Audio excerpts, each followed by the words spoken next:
Son parti a gouverné le pays pendant 20 ans en cumulé. François Mitterrand, Lionel Jospin, François Hollande, tous des socialistes qui ont dirigé la France. Et aujourd'hui, où est le PS? Qu'a-t-il à dire? Et surtout, les Français ont-ils encore envie de l'entendre? Julien Drey, bonjour. Bonjour. Et bienvenue à vous. Vous êtes une figure de ce parti socialiste, ancien proche de François Hollande, peut-être toujours d'ailleurs.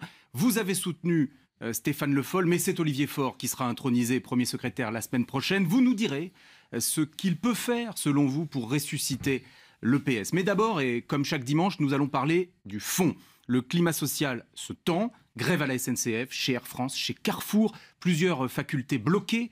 La fameuse convergence des luttes va-t-elle survenir? Vous nous direz ce que vous en pensez, vous, l'ancien leader de jeunesse. Et puis, l'actualité, c'est aussi encore et toujours la lutte contre le terrorisme. Comment mieux repérer la radicalisation? Vous avez des choses à dire sur ce sujet. Pour vous poser ces questions et bien d'autres, Yohann Usaï pour CNews. Bonjour Yohann. Bonjour David. Et bienvenue à vous. Et Nicolas Barré du journal Les Échos. Bonjour Nicolas. Bonjour David. C'est le grand rendez-vous. Notre invité est Julien Drey. C'est parti. Première question avec vous, Nicolas Barré. Bonjour Julien Drey. Bonjour. La direction de la SNCF annonce que le mouvement qui débute demain soir à 19h et surtout mardi sera très suivi. De nombreux trains vont être supprimés en plein pendant le retour du week-end de Pâques. La ministre des Transports, Elisabeth Borne, dans Le Parisien, dit les Français n'ont pas envie de subir 3 mois de galère que rien ne justifie. Et elle rappelle que cette réforme de la SNCF ne concernera que les futurs embauchés, pas les cheminots actuels, qu'ils conserveront leurs avantages s'ils quittent la SNCF pour aller chez un concurrent, garantie de l'emploi, régime de retraite, rémunération. Et dans ces conditions, dit-elle, c'est quoi le problème? Alors, est-ce que vous trouvez cette grève effectivement justifiée ou pas?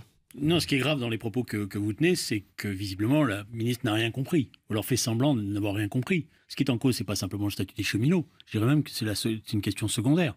Ce qui est en cause, c'est la défense du service public du rail. Or, la réforme, c'est la privatisation du service public, demandée par l'Europe, sur lequel la France aurait pu résister. Elle ne le fait pas, elle anticipe même, elle va trop vite. Et c'est une privatisation rampante. C'est le changement de statut de la SNCF qui va permettre à terme la privatisation, parce que vous avez entendu... Ça a été voulu par le gouvernement de François Hollande, on est en 2016. Le gouvernement de François Hollande, il n'a pas privatisé. Là, on privatise, puisqu'on change de nature. Il n'est pas question de privatiser la SNCF. Si, il est question Le gouvernement dit le contraire. Mais le gouvernement, il peut dire le contraire. Moi, je vous dis, ce que dit le gouvernement, c'est une chose. Moi, je vous dis, le gouvernement prépare la privatisation. La privatisation, c'est le changement de statut. Le changement de statut va permettre à un moment ou un autre que se pose la question de qui reprend la dette de plus de 50 milliards d'euros. Et le président de la République lui-même a dit, nous ne serons pas amenés forcément à reprendre la totalité de la dette. Donc dans ces cas-là, on va ouvrir le capital. Mais ça s'est toujours passé comme ça. Je vous rappelle que pour France Télécom, ça a commencé comme ça. Ça a commencé comme ça, on nous a dit on change le statut, vous inquiétez pas, le statut des salariés, etc. Et tout. Donc, ce que défendent les salariés de la SNCF, c'est une certaine qualité de service, parce que vous avez un exemple en Europe de privatisation du rail. C'est l'Angleterre. C'est une catastrophe. Voilà. Et les Anglais eux-mêmes, à 72% dans les sondages, demandent une renationalisation du service du rail. En fait, voilà. Julien Drey, vous dites, sur cette affaire, Emmanuel Macron et son gouvernement cachent leur jeu. C'est ça que vous nous annoncez ce matin. Je cache leur jeu, oui, ils cachent leur jeu dans la mesure où ils ne disent pas la vérité. Alors, mais c'est toujours la même chose. On n'annonce jamais la privatisation au début. Jamais, parce que évidemment c'est brutal. Et évidemment, dans ces cas-là, l'opinion publique elle-même, qui maintenant commence à être échaudée par les privatisations rampantes, à ce moment-là se mobilise. Donc on essaye. Mais c'est toujours le même.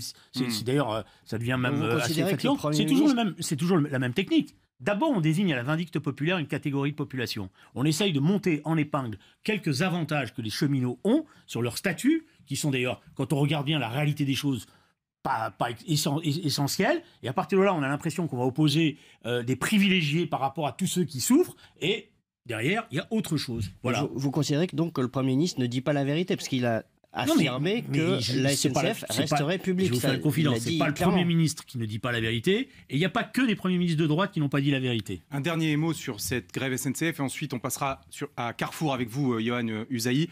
Un mot tout de même. Non, je voudrais juste, si vous me permettez, sur voilà. la SNCF. Justement. Ce qui est très important, et c'est que malgré le pilonnage, parce qu'il y a eu un pilonnage pendant un mois avec les sondages, avec les interprétations, les machins, etc., ben, la grève est massivement suivie. Ouais. Et ce qui est encore plus intéressant, c'est que c'est l'encadrement de la SNCF qui est en pointe aujourd'hui. Souvent, dans les grèves du rail, il y avait les salariés, les cheminots, les conducteurs, mais l'encadrement de la SNCF était toujours très réticent à cela. Or, les sondages montrent que pour la première fois, l'encadrement lui-même de la SNCF est en colère. Et d'ailleurs, ils n'arrivent pas à trouver ce qu'ils avaient auparavant, un encadrement qui pouvait conduire des trains à la place des conducteurs. On verra, puisque la direction de la SNCF vient d'annoncer une prime exceptionnelle justement pour les cadres que vous évoquez. Donc nous verrons, Julien Drey. Quand on annonce une prime, c'est qu'on a bien un problème avec l'encadrement et qu'on essaye de l'attirer à cela. Ça peut aussi avoir un impact sur le suivi de la grève. Mais je ne crois pas. Je crois au contraire que... Et d'ailleurs, c'est pour ça qu'elle s'énerve. La vérité, pourquoi elle s'énerve, c'est parce qu'elle se rend compte qu'il y a quelque chose qui ne l'avait pas prévu. C'est cette résistance sociale très forte qui est en train de se mettre en place. Vous ne dites pas un mot des usagers. À partir de demain soir, toute la journée de mardi, nos concitoyens vont subir une grève très dure. Certains ne pourront pas rentrer de week-end. Est-ce que vous avez tout de même une pensée pour les usagers ? Mais c'est pas moi qui les cheminots eux-mêmes le regrettent. Ils font pas grève par plaisir. Je signale simplement que c'est une perte de pouvoir d'achat substantielle. Et c'est pas des salaires mirobolants. C'est des salaires, c'est des salaires qui sont serrés pour beaucoup d'employés de la SNCF. Donc ils ne rigolent pas. C'est des choses qu'ils ne pourront pas acheter pour leurs enfants, pour leur famille. Donc ils ne sont pas en train de s'amuser. Ils préféraient économiser la grève. Donc les salariés de la SNCF ne font pas grève par plaisir. Et évidemment, ils pensent aux usagers. Mais vous allez voir que dans les jours et les semaines qui viennent, les usagers vont aussi comprendre la réalité. Parce que c'est aussi les petites lignes. En province, notamment. C'est la qualité du service. Vous savez bien que les petites lignes ne sont pas en cause dans cette réforme. Mais évidemment qu'elles seront en cause. Mais parce que, David, vous reprenez toujours le discours gouvernemental. On se fonde sur la réforme qui nous est présentée. Vous fondez sur les propos du gouvernement. Les propos du gouvernement, c'est toujours rassurant.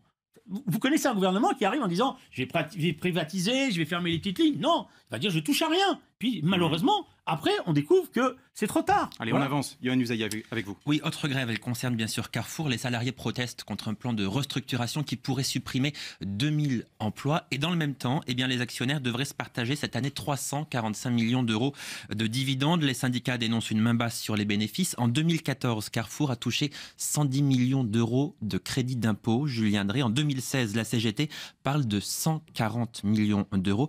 Est-ce que là, il n'y a pas un problème ? Mais l'énoncé même de la question contient la réponse.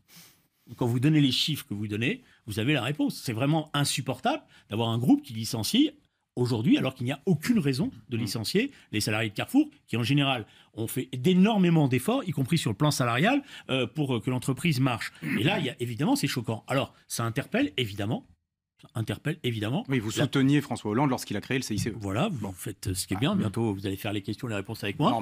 Non, mais évidemment, ça interpelle évidemment la manière dont le CICE a été utilisé par un certain nombre de grands groupes. Et c'est clair que dans la réflexion que nous aurons, le CICE qui a ciblé les entreprises de manière, je dirais, aveugle, c'est-à-dire les petites, les grandes, etc., n'a pas fonctionné dans ces entreprises-là, plus exactement.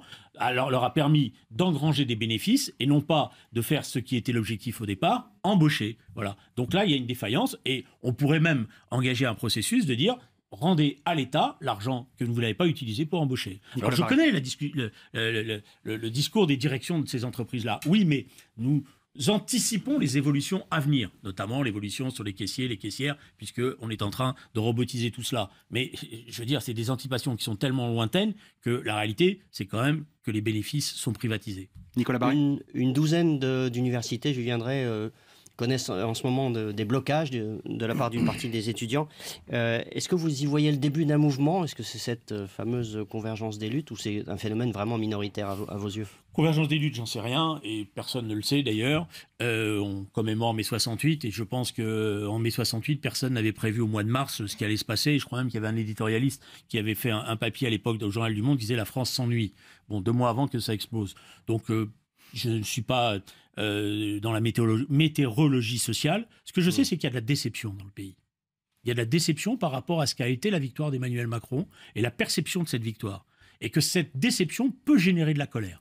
Pourquoi ? Parce qu'Emmanuel Macron est arrivé avec l'idée que c'était un séisme politique qui allait redistribuer les cartes. Et surtout, qu'il allait avoir une politique du « en même temps », c'est-à-dire d'un équilibre. Or, les mois passant, l'équilibre est totalement déséquilibré. C'est-à-dire que la politique qui est suivie par le gouvernement, et les Françaises et les Français ont ce sentiment-là maintenant, c'est qu'elle est déséquilibrée au profit des plus puissants et les plus riches. Et d'ailleurs, le président de la République l'a lui-même accepté, puisqu'il a mis en évidence la théorie du ruissellement, qui n'a économiquement jamais marché dans aucun pays. Le ruissellement, c'est les riches sont riches, et puis à partir de là, ils vont dépenser, et les autres vont en profiter. Ça ne se passe pas comme ça, et d'ailleurs, vous venez de donner l'exemple de Carrefour. On vous a entendu sur ce sujet, sur les facs, qui était la question de Nicolas Barré. Alors, sur les facs, sur les facultés, pour être précis. Sur les facultés, absolument.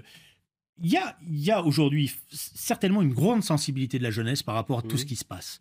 Et une disponibilité. Alors j'ai souvent entendu dire, oui, mais les jeunes sont plus comme avant, ils sont moins politisés, ils sont moins réactifs. Ce que je constate, moi, dans mon univers, dans mon entourage, et quand je discute, c'est qu'il y a au contraire une très forte prise de conscience de la réalité du monde. Et une profonde révolte contre la réalité du monde. Ces injustices, ces inégalités. Il y a évidemment des difficultés pour beaucoup de jeunes à s'en sortir, donc d'abord on pense à soi, mais il y a en même temps une colère parce qu'on a l'impression que ce monde, finalement, il ne s'occupe pas beaucoup des jeunes. Voilà. Donc ça peut monter. Donc il y a un climat, premièrement. Deuxièmement, il y a une vraie réalité.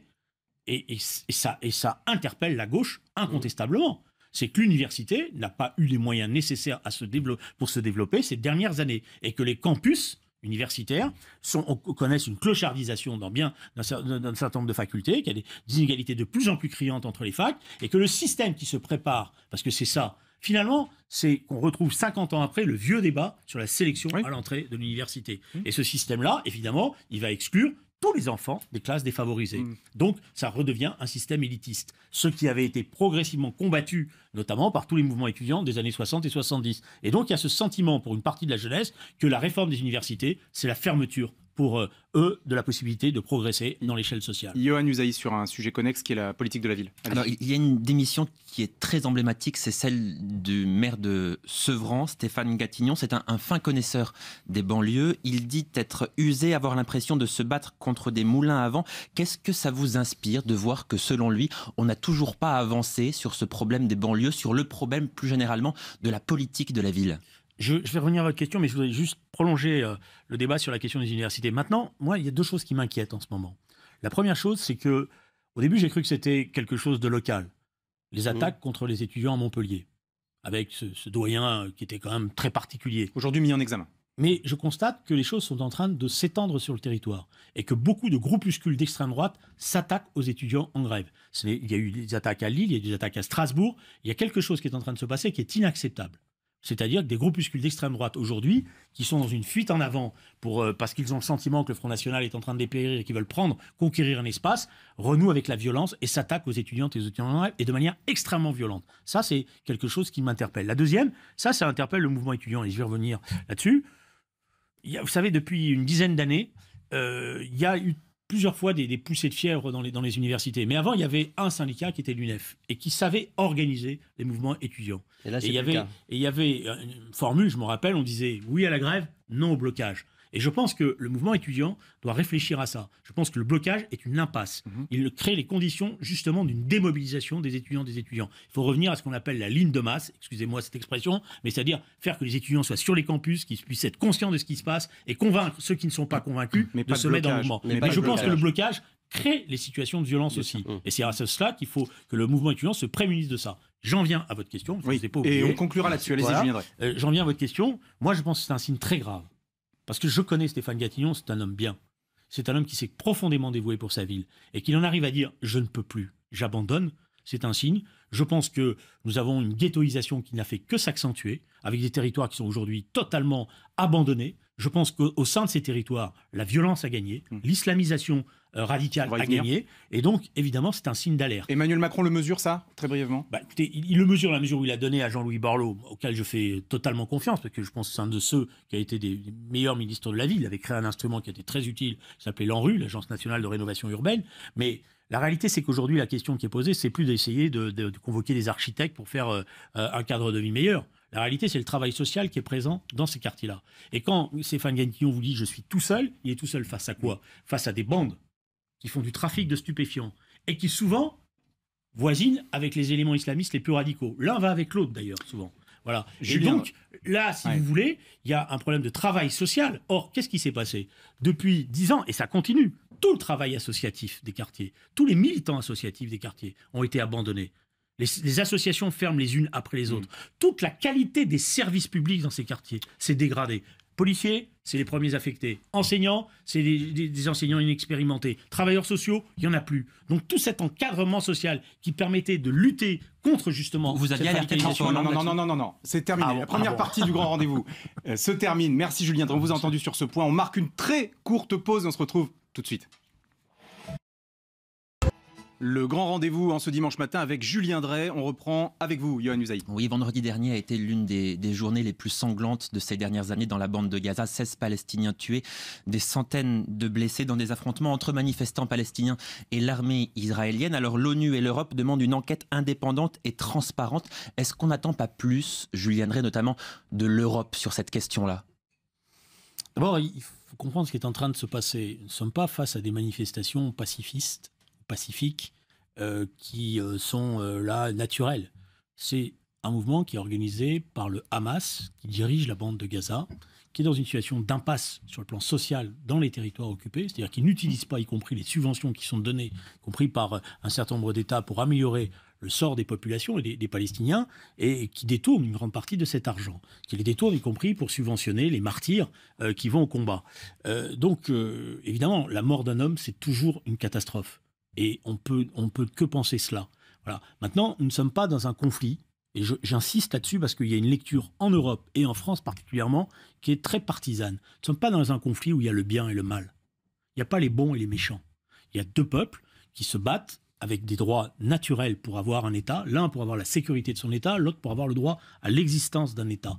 Et la question qui est posée, c'est comment on arrive à trouver une solution politique à cela, avec des forces qui ne veulent pas de cette solution politique. Il y a évidemment dans la société israélienne des forces qui ne veulent pas de cela et qui sont dans la logique d'un Eretz Israël, c'est-à-dire un très grand Israël, mais il y a aussi dans les mouvements palestiniens une partie de ceux qui les dirigent qui refusent. Je signale qu'aujourd'hui, c'est le Hamas et que vous avez vu comme moi, je dirais la prudence de toutes les populations qui sont liées, qui sont à Ramallah, qui sont sous la tutelle de Mohamed Abbas et qui Mahmoud Abbas, pardon, excusez-moi, et qui refusent cela. Voilà. Alors pourquoi je dis cela ? Vous dites, Julien Drey, juste pardon, mais pourquoi je dis cela ? Parce que je vois un certain nombre de dirigeants politiques dire je salue ou je témoigne un certain nombre de solidarité. Moi, je suis d'accord. Vous parlez de Jean-Luc Mélenchon là, en l'occurrence. Je suis d'accord pour témoigner de la solidarité, mais attention. Nous avons des populations civiles qui sont prises en otage par le mouvement Hamas. Je veux dire, une partie de ceux qui vont dans ces manifestations le font parce qu'ils sont obligés, sous la contrainte. Ce n'est pas une démocratie, ce qui se passe à Gaza. Tous ceux qui sont contre sont enfermés ou persécutés. Et le Hamas, c'est tout sauf une organisation de bisounours. Qu'on soit clair sur les 16... Donc, je constate, effectivement, moi je suis pour que l'Europe puisse intervenir, pour que peut-être qu'il faille des poiliers, des casques bleus, des choses comme ça. Mais par ailleurs, le thème de la manifestation est un problème. Pourquoi c'est un problème ? La grande marche du retour, ça s'appelle. La question des réfugiés était au cœur des négociations il y a 15 ans. Les réfugiés palestiniens, ça a existé en 1947, en 1948, au moment de la fondation de l'État d'Israël, ça a encore existé en 1967. Aujourd'hui, on n'est plus dans cette situation-là. Et donc, l'idée du retour des réfugiés, en pointillé derrière, il y a ce qui est au cœur du débat. C'est l'existence ou non de l'État d'Israël. Et il y a une partie de la direction palestinienne, pas des Palestiniens, qui nie cela, qui nie cette réalité. Arafat avait fait un pas, puisqu'il avait sorti de sa charte justement le fait que l'État d'Israël ne devait pas exister. Vous vous rappelez sur le fameux mot caduc. Mais la direction du Hamas, elle, est revenue en arrière. Or, vous savez, dans la lecture des événements, il faut un peu d'histoire. La paix, elle a existé sur le papier, dans des accords qui s'appelaient les accords de Taba en 2000, qui avaient été signés par le gouvernement d'Ehud Barak. Yasser Arafat a pensé à ce moment-là qu'il pouvait avoir plus. Mais je vous rappelle, c'est le débat sur Jérusalem, que dans ces accords de Taba, Jérusalem était partagée en deux et que les Palestiniens avaient Jérusalem-Est comme capitale. Ils ont refusé cela. C'est pour ça que je vous dis, quand on a une lecture manichéenne des choses, on ne comprend rien. Je ne suis pas en train de vous dire que le gouvernement Netanyahou aujourd'hui est un bon gouvernement, gentil, etc. Moi, si j'étais citoyen israélien, je ne voterais pas pour lui. Je pense qu'il ne fait pas d'efforts. Mais il se sert justement du fait qu'il y ait une radicalisation de la direction palestinienne pour lui-même se radicaliser. Julien Drey, avant que nous passions à autre chose, il faut que vous précisiez votre pensée sur le début de votre propos. Lorsque vous dites, on peut toujours regretter la mort d'un homme, sur les 16 Palestiniens qui ont été tués, Israël explique que 10 d'entre eux étaient des militants actifs. Ça, vous avez confiance dans cette présentation des choses ? Je n'ai pas confiance parce que je sais que la confiance en la matière, elle ne peut être basée que sur des faits. Israël dit des choses, On peut avoir des commissions d'enquête. Il y a des images, en tout cas, j'ai regardé les images comme vous, des manifestations. On voit bien que ce n'est pas que des manifestations pacifistes ou pacifiques. Donc là, il y a effectivement une nécessité aujourd'hui d'une intervention politique. Mais l'intervention politique, elle ne peut pas être simplement de regretter la violence. Il faut reprendre le chemin de la négociation pour la création d'un État palestinien et la sécurité de l'État d'Israël. C'est la seule solution qui existe. Et là, effectivement, l'Europe peut peser sur le mouvement palestinien comme sur le gouvernement israélien pour avancer dans cette direction. Est-ce que vous craignez que l'écho de ce qui se passe là-bas et de ces tensions ait des répercussions ici ? Oui, je crois, parce que je vous ai dit, il y a des lectures manichéennes et des lectures faciles, et que c'est toujours facile de détourner des esprits qui, spontanément, et c'est normal, peuvent être révoltés par des images de violence. Et c'est normal, je veux dire. Donc il faut faire attention. Il y a une lecture des événements qu'il faut toujours restituer. Vous faites une différence entre antisionisme et antisémitisme, par exemple ? Alors, bon, puisque vous me lancez dans le débat, c'est je croyais qu'on y revenir. Oui, je fais une différence, d'ailleurs, plus exactement. Non, je ne fais plus de différence. Pourquoi ? Alors là aussi, il faut avoir un peu d'histoire. Quand l'État d'Israël se crée en 1948, la résolution de l'ONU propose la création de 2 États. Et toute une partie de la gauche palestinienne revendique à ce moment-là ce qu'on appelle une Palestine laïque et démocratique multiculturelle, c'est-à-dire l'idée d'une confédération dans laquelle les Juifs et les Arabes pouvaient vivre ensemble. L'histoire a fait que ça ne s'est pas passé comme cela, puisque le grand moufti de Jérusalem a déclenché l'offensive pour détruire l'État d'Israël. Le grand moufti de Jérusalem, qui par ailleurs était l'ami d'Adolf Hitler, je le rappelle, parce qu'on oublie tout ça. Voilà. Donc maintenant, on est rentré dans une situation nouvelle. L'État d'Israël existe. Maintenant, ce qu'il faut, c'est créer l'État palestinien. Mais l'antisionisme aujourd'hui... En France, donc. En France, et l'antisionisme n'a plus de sens. Ou alors, il a un sens. C'est la négation de l'existence de l'État d'Israël. Et quand on arrive à nier l'existence de l'État d'Israël, à ce moment-là, on est évidemment dans une logique de dire à un peuple le refus du droit à son État, et donc on fricote, ou plus exactement, on s'approche de l'antisémitisme. C'est pour ça que l'antisionisme tel qu'il s'est mis en place ces dernières années, souvent d'ailleurs j'entends des jeunes dans les facultés où on dit « je suis antisioniste, je suis pas... » Non, on peut être contre le gouvernement israélien. On peut être contre, et je pense, moi, en tant que militant de gauche, je suis contre la politique du gouvernement israélien, notamment sur la question des colonies. Voilà. On peut être contre la politique du gouvernement israélien dans la mesure où il ne prend aucune initiative pour essayer d'aller vers la paix. Ça, évidemment, mais on ne peut pas nier l'existence de l'État d'Israël. Yohann Usaï. Alors Julien Drey, se tient ce week-end le Rassemblement des musulmans de France. C'est l'ex-UOIF proche des frères musulmans. Ça se passe au Bourget. 170 000 personnes sont attendues. Alors un communiqué a été publié par les musulmans de France pour évoquer les attentats de Trèbes et de Carcassonne. Il salue le sacrifice ultime d'Arnaud Beltrame, mais rien sur l'auteur de l'attentat ni sur ses motivations. Est-ce que vous demandez aux musulmans de France de condamner très explicitement ces attentats ? Alors moi, je ne leur demande pas en tant que musulman, je leur demande en tant que citoyen français. Parce que je refuse le communautarisme. Et comme je refuse le communautarisme, je ne demande pas à chaque communauté de cotiser à la République. Je pense que chaque citoyen français doit évidemment condamner cela et doit le faire le plus nettement possible. Quant à l'UOIF, vous savez, c'est un vieux débat. Mais il faudrait convoquer Nicolas Sarkozy, parce que c'est lui qui les a adoubés. Et qui croyait qu'il allait en faire un partenaire. Moi, j'ai toujours considéré que l'UOIF avait un double langage et que c'était très difficile de travailler avec l'UOIF. Mais là aussi, ça pose un problème. C'est que beaucoup d'autorités politiques qui ne savent pas comment s'en sortir dans cette situation aujourd'hui, qui ont du mal à comprendre ce qui est en train de se passer, cherchent un interlocuteur. Et l'UOIF est là, structure par ailleurs son influence de manière importante et dans une ambiguïté. Voilà. Et le problème, vous précisez cette ambiguïté. Dans une ambiguïté, vous voyez bien, on est à la fois français, mais en même temps, on ne dit pas les choses telles qu'il faut. Mais vous savez, le problème qui est posé, c'est quoi ? C'est qu'il y a des figures dans le monde musulman. Il y a des figures aujourd'hui qui se battent justement contre l'islamisation radicale. Et on doit attendre beaucoup de ces figures-là, parce qu'elles sont essentielles. Et on ne les entend pas assez, selon vous ? Non, c'est pas qu'on ne les entend pas assez. C'est qu'on ne leur donne pas la parole. On préfère justement discuter avec l'UOIF. On préfère mettre en avant ces organisations-là que mettre ces personnalités. Et vous savez ce qui leur arrive à ces personnalités ? Elles sont sans arrêt menacées. Sans arrêt. Et donc, à la fin, elles commencent à avoir peur pour leur propre existence. Voilà. Et je pourrais vous donner des dizaines de noms d'amis à moi qui se battent, mais qui ont le sentiment d'être abandonnés. Mais c'est la même chose sur le plan des États. Quel est le gouvernement que nous devrions le plus aider aujourd'hui dans le Maghreb ? Le gouvernement tunisien, qui lui a reçu M. Erdogan et l'a foutu à la porte, justement parce qu'il était le représentant des frères musulmans, qui se bat au contraire contre les islamistes. C'est le gouvernement du Maghreb qui est le moins aidé par la France.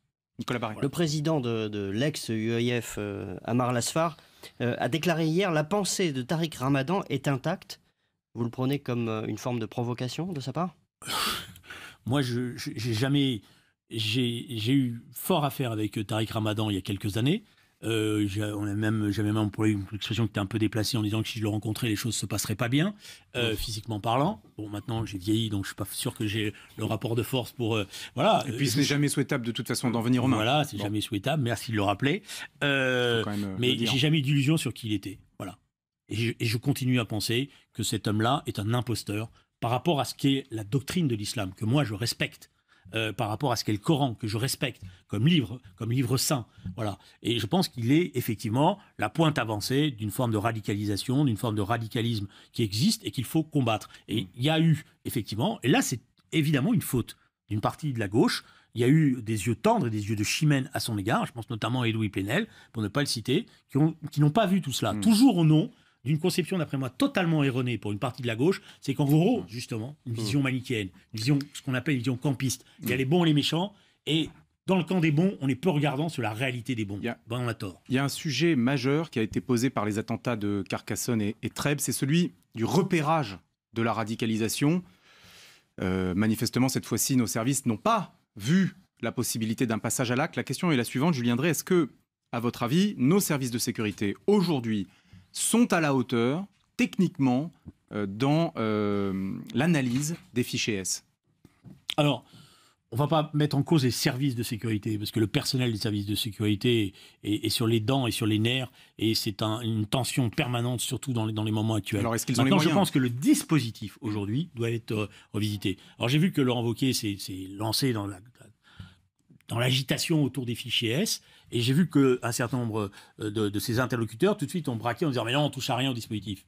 Je pense que la vérité est autre. Je pense que le dispositif des fichiers S doit être revisité. Parce qu'il y a, grosso modo, 20 000 fichiers S. Dans ces 20 000, il y en a 4 000 qui sont très radicaux. Pour surveiller un individu radical, ou en voie de radicalisation, grosso modo, il faut une vingtaine de personnes. Que proposez-vous? Voilà, laissez-moi 2 secondes faire ma démonstration, David. Non, parce que c'est connu. Ces chiffres sont connus. Pas question-réponse. Il y a des démonstrations. Les démonstrations ne se font pas simplement en 2 minutes. Allez-y. Et ça ne peut pas se répondre par oui ou par non. Donc, il y a un dispositif qui doit être amélioré. Quel est le problème qui est posé aujourd'hui? C'est que nous n'avons pas, dans le dispositif tel qu'il est, la possibilité de bien repérer quand la radicalisation est en mouvement. Parce que vous avez tant d'informations, vous n'arrivez pas à les traiter. Et nous n'avons pas ce qu'on appelle les profileurs. Alors, quand je dis ça, je renvoie à ce qu'a fait, je suis désolé de prendre cet exemple-là, mais ce qu'ont fait les Israéliens. Les Israéliens ont des écoles de profilage. Et un profileur, c'est très important, parce qu'il est capable de détecter, parce que c'est une formation, les premiers signes, ou les signes, y compris de comportement. Vous savez, quand vous prenez l'avion en Israël, vous avez ce moment particulier où on vous demande qu'est-ce que vous avez dans vos bagages, si vous avez fait vous-même vos bagages. C'est toujours assez désagréable, on se demande qu'est-ce qui se passe. C'est ça le profilage. Parce que pendant que celui qui vous pose les questions, il y en a un autre qui regarde votre comportement. Et par votre comportement, il arrive à anticiper ce qui va se passer. C'est la même chose dans les grandes surfaces. Vous mettez des gros baraquets qui ont fait des écoles de karaté, tout ce que vous voulez, mais qui n'ont pas cette notion de profilage. Or, quelqu'un qui va commettre un acte de terroriste, il n'a pas un comportement normal. Quand on regarde les images, on voit qu'il transpire énormément, pas comme moi, mais un peu plus en ce moment. C'est parce que je vous laisse pas le temps de répondre, voilà, c'est pour ça. Et dans la fébrilité, vous voyez, donc il y a un problème de profilage. Mais je pense sur les comportements, mais même sur l'analyse des données. Et donc, il faut effectivement améliorer les agents de la DGSI, par exemple, ne sont pas formés à cet exercice du profilage. Il y a un minimum, mais pas assez. C'est un vrai métier. Il faut apprendre. Il y a des grilles de lecture. Il y a des détails qui doivent ressortir. Donc, il faut justement se concentrer sur les plus radicaux. Pour se concentrer sur les plus radicaux, il y a une évolution dans la gestion des fichiers S qui doit être mise en place. Et la logique, c'est pas dire on expulse tout le monde. La logique, c'est comment on cerne les signes de radicalisation et comment on peut intervenir sur ces signes-là. Julien Drey, l'invité du Grand Rendez-vous. On marque une deuxième pause très très courte. On se retrouve tout de suite après. Le Grand Rendez-vous avec Julien Drey, le socialiste Julien Drey. On reprend pour cette troisième et dernière partie avec vous, Nicolas Barré. Alors, selon une étude Harris Interactive, seulement 10% des Français se revendiquent proches du PS. Il y a un an, c'était déjà pas très élevé, c'était 16%. Et puis alors, la même étude dit que les mots les plus spontanément associés au PS par les sondés sont dans l'ordre dépassé, rien, mort. Alors, qu'est-ce que vous dites à Olivier Faure ? le nouveau patron du PS. C'est Olivier Faure ou c'est le socialiste? Comme vous voulez. Et aux Français. Bonne chance. Je pense que les Français, ils ont intégré ce qui vient de se passer, c'est-à-dire le séisme de magnitude élevée qui a frappé le Parti socialiste. Et c'est vrai qu'un certain Parti socialiste est mort. Le Parti socialiste qui a pris naissance à Épinay en 1971 a fini son cycle dans les élections 2017. Il faut se préparer à faire autre chose. Il faudra créer les conditions d'une nouvelle grande formation de gauche. Il y a plus de socialistes à l'extérieur du Parti socialiste que dans le Parti socialiste aujourd'hui. Soit chez Macron, soit chez Hamon. Voilà. Et je pense qu'il y a surtout beaucoup de socialistes qui ont pris leur pantoufle, mais qui le regrettent, qui sont tristes d'avoir pris leur pantoufle, qui sont partis tout doucement, et ça continue encore. Voilà. Donc, il y a une chose que je sais, que j'ai appris, plus exactement que j'ai apprise ces dernières semaines, une certitude que je n'ai plus. Pendant un temps, je me suis dit, c'est un mauvais moment, et peut-être que, comme dans d'autres périodes de notre histoire, les choses vont aller mieux, et que nous allons retrouver la confiance naturelle des Français par un travail d'opposition systématique. Je ne crois plus à cela. Parce que je pense qu'il y a aujourd'hui une offre politique à côté de nous qui peut très bien canaliser cette contestation et la porter. Voilà. Donc il faut faire autre chose. Parce que par ailleurs, on voit bien que la force de rassemblement de la gauche, il n'y a que le Parti socialiste qui est capable de la porter. Donc il faut un nouveau Parti socialiste, un terme que j'avais inventé il y a une quinzaine d'années, mais maintenant, elle est d'actualité. C'est-à-dire que nous allons avoir un congrès la semaine prochaine, nous avons un nouveau premier secrétaire, et je le félicite pour son élection. Il a un travail immense, mais le travail, c'est le travail du dépassement. C'est pas un travail de croire. C'est pas, si vous voulez, le danger, et d'ailleurs je le dirai au congrès, la facilité, ça serait de faire dans l'anti-macronisme ambiant. C'est-à-dire d'en rajouter dans les interventions pour dénoncer Macron, etc., sa politique, etc. Ça, c'est la politique de la facilité. Ça ne veut pas dire qu'il ne faut pas marquer la réalité des choses, mais la vérité, c'est aujourd'hui représenter une alternative politique. Être capable de comprendre la réalité du monde tel qu'il est aujourd'hui, proposer des solutions qui soient crédibles, parce que la vraie question qui est posée, c'est vous nous promettez, mais quand vous arrivez au gouvernement, vous ne tenez pas. Donc il faut réinventer ce socialisme de gouvernement, il faut réunifier l'ensemble des socialistes. Il faudra préparer des assemblées générales des gauches, je pense, pour permettre à tout le monde d'abord de débattre, de faire le bilan, avec tous ceux. Vous allez voir, une fois qu'on va ouvrir les portes et les fenêtres, je pense qu'il y a entendu déjà. Oui, mais par le passé, cette formule. Oui, mais elle a marché parfois. Bon, il y a des fois où elle n'a pas marché, mais la formule elle est nouvelle dans la mesure où nous disons clairement, et moi je pense qu'il faut le dire, nous allons créer quelque chose de nouveau. Nous ne disons pas simplement on vient faire autocritique et puis tout va recommencer comme avant. Il faut ensemble inventer quelque chose de nouveau. Une question précise, Julien Drey, si vous aviez 20 ans aujourd'hui, est-ce que vous prendriez votre carte au PS? Pas forcément. Pas forcément. Vous la prendriez où? Je la prendrais nulle part, parce que moi j'ai pris ma carte, j'ai pas pris ma carte, parce qu'à l'époque il n'y avait pas de carte justement. Moi j'ai été trotskiste quand j'étais jeune, mais parce que pour moi le trotskisme c'était la pureté doctrinale, la pureté de l'engagement. Et j'ai un respect immense pour les trotskistes, même si parfois j'ai des désaccords très importants. Mais j'ai un respect pour ce qu'a représenté le mouvement trotskiste dans l'histoire. Et je n'oublierai jamais la formation qu'il m'a donnée et ce qu'il m'a appris. Mais donc vous ne prendriez pas votre carte au PS? Mais je ne prendrais pas forcément ma carte au PS, mais peut-être que ça dépend à quel âge cela se passerait. Avec 15 ans, je pense que je ne l'aurais pas pris. À 20 ans, peut-être que je la prendrais parce que j'aurais appris qu'il y a besoin d'une force de transformation sociale qui soit capable de gérer et de diriger le pays. Alors, vous dites le Parti socialiste est mort, un cycle est terminé. Est-ce que vous nous dites aussi ce matin qu'il faut changer le nom du Parti socialiste? Si je dis pas le Parti socialiste est mort, j'ai dit un certain Parti socialiste. Celui d'Épinay. Parce que je ne veux pas me retrouver avec la dépêche qui dit Julien Drey, le Parti socialiste est mort. Oui. Je ne dis pas ça. C'est Manuel Valls d'habitude qui a cette dépêche. Oui, je lui laisse, mais lui, il en a tiré les conséquences, il est parti, et je suis même plus capable de savoir aujourd'hui ce qu'il est vraiment. Mais un nouveau nom, ça peut aider ou pas? Mais oui, il faut créer les conditions d'une nouvelle force. Il faudra changer de nom, certainement, parce que le nom, il est daté historiquement. Et je vais même vous faire une confidence, je me suis mis au travail, parce que je me suis dit que j'avais du temps. Avez des idées. Voilà, parce que je pense qu'il faut qu'on analyse le cycle historique de 80 jusqu'à le 2017. Parce que je pense que c'est un cycle historique qui s'achève. Jusqu'à maintenant, on s'est focalisé sur telle ou telle période. Il faut regarder tout ce qui s'est passé pour penser le monde nouveau. Je pense que nous sommes rentrés, par exemple, dans une nouvelle révolution technologique qui est la numérisation, qu'elle change tout dans les combats sociaux à venir. J'ai évoqué la question des GAFA, la question de la dotation universelle par rapport à cela. Et ça, c'est une autre compréhension du monde. Comment s'organise la lutte sociale aujourd'hui dans un monde où la précarisation s'est généralisée, où l'auto-entrepreneuriat se généralise? On ne peut plus réagir de la même manière et on ne peut plus organiser les choses de la même manière. Alors, quelles sont vos idées alors pour le nouveau nom? Alors, vous en avez quelques-unes? Non, parce que c'est pas moi qui dois décider. Oui, mais je pense que c'est un processus. Je vous ai dit, je pense qu'il faut faire des assemblées générales des gauches ouvertes, Voilà, c'est-à-dire il faut décréter un processus où tous ceux qui veulent participer à la nouvelle réflexion de la gauche de gouvernement, de la gauche réformiste, de la gauche qui veut changer, de la gauche européenne, parce que c'est aussi une question qui est posée, eh bien, se mettent à travailler ensemble. Et ensemble, on va inventer quelque chose. Vous savez, à Épinay, quand ils commencent, ils n'ont pas déjà le sigle, y compris ils n'ont pas le logo en 1971. Ce n'est après que les choses sont mises en place. Sinon, le risque, si vous ne faites pas ça, c'est que toute l'aile gauche du Parti socialiste aille vers Benoît Hamon, par exemple, ou même on a vu aussi les jeunes socialistes qui étaient le risque aujourd'hui, c'est pas la fuite vers telle ou telle organisation. C'est ce qui se passe. Le risque majeur, c'est que le Parti socialiste se groupuscularise, c'est-à-dire devient une toute petite formation, comme ça existe dans d'autres pays. C'est pas encore totalement le cas, parce qu'on voit bien dans quelques élections partielles qu'il y a encore, je dirais, un filet d'espoir. On se dit peut-être qu'ils peuvent arriver à faire quelque chose. Ils nous donnent une dernière chance. 70% en Haute-Garonne. Et cette dernière chance, c'est à nous d'utiliser collectivement, pas en reproduisant les conflits antérieurs, en se remettant en cause et en donnant le sentiment à la fois que nous avons compris ce qui nous est arrivé et que surtout nous sommes en phase avec le nouveau monde dans lequel nous vivons. Julien Drey, qui est, et peut-être pourrez-vous répondre sincèrement, j'en suis sûr, qui est le premier responsable de la situation actuelle du Parti socialiste? Est-ce que c'est Benoît Hamon? Est-ce que ce sont les frondeurs? Est-ce que c'est François Hollande? Est-ce que c'est Manuel Valls? Emmanuel Macron? Alors, je pense que si on s'engage comme ça, c'est-à-dire à chercher un responsable, une tête à claque, grosso modo, je pense que c'est la plus mauvaise des solutions. Parce que ça veut dire qu'on va trouver un responsable et on ne va pas se remettre en cause. Moi, je ne pense pas que François Hollande soit le responsable de la défaite électorale à 100% de ce qui nous est arrivé. Je pense qu'il arrive lui au terme d'un cycle historique. Un cycle historique où nous avons épuisé un programme politique. Et surtout, nous n'avons pas compris les évolutions du monde telles que nous affrontions. Voilà. Et donc, on a eu le sentiment qu'on était en résistance, mais qu'on ne portait plus rien. Et je suis d'accord quand Olivier Faure dit, à juste titre, il dit « Nous n'avons plus donné de lecture du monde, de lecture de la politique que nous étions en train de mettre en place. » Je vous donne un exemple.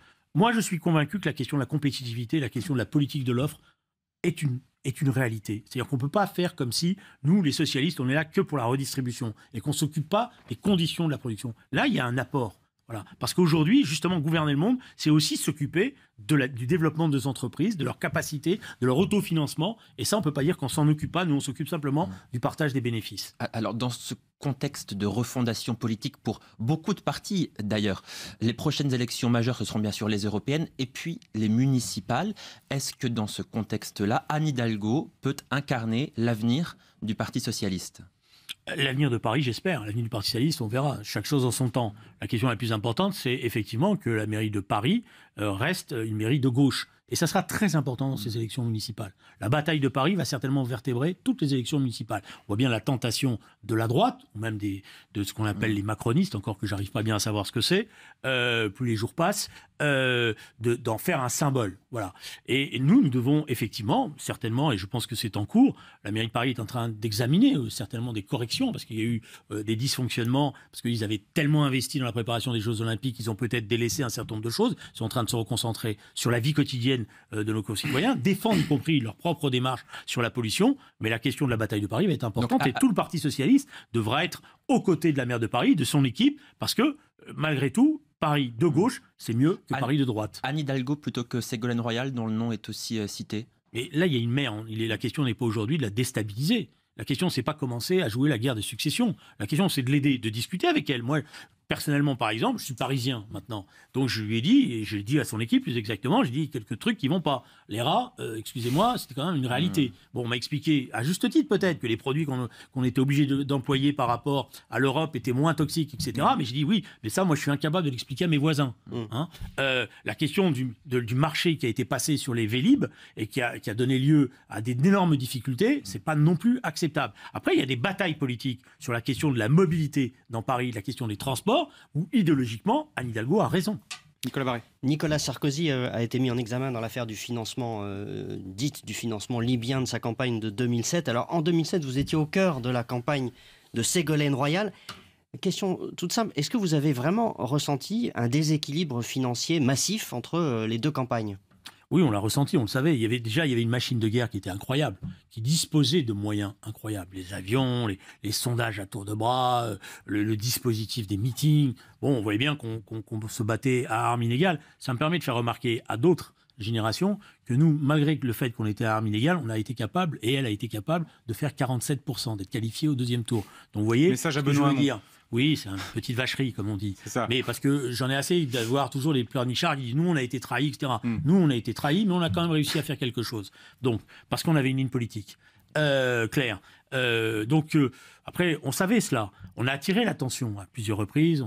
Personne ne nous écoutait. Vous savez, il y avait une machine de guerre qui était terrible. Moi, je me rappelle, c'était les sondages qui nous tombaient régulièrement dans le Figaro et qui nous mettaient toujours la tête sous l'eau. Alors qu'on voyait que les choses étaient évoluées, dès qu'on était en difficulté, hop, il y avait un sondage qui montrait qu'on avait la tête sous l'eau. Ça, pour vous, ils étaient payés par la campagne Sarkozy. C'est ça que vous dites ? Oui, je pense qu'il y avait forcément des financements qui conduisaient des circuits parallèles. On posera la question à nos confrères du Figaro.